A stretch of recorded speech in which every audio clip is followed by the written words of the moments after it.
Is that true? Question says, I read online that if you will start doing a lot of good deeds, Allah causes you to sin to humble you. Is that true? No and yes. No and yes. No, that's not true.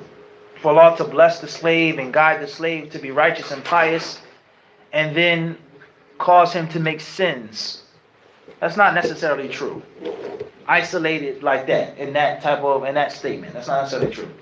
As far as the general concept of the wisdom of Allah as decreeing certain things and legislating certain things such as Tawbah and Istighfar, and for us to realize that we always need Allah, and for things not to always go the way we want them to go, that's true. Yes, there's wisdom in that. As is mentioned in the hadith of the Prophet ﷺ, if you did make sins, Allah will bring up people who make sins and ask Him for forgiveness, and He will forgive them. That's clearly established. Allah talks about how He forgives sins in the Quran. And Allah yuhibbu tawabin. Allah loves those who make tawbah. There's no question about that. That's the yes part of the answer.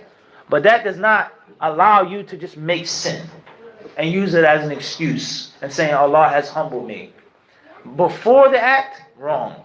After the act, maybe we were too, full of ourselves. We thought that we could do without Allah's barakah. Perhaps. So it's not necessarily yes, nor is it necessarily what? No. And Allah knows best.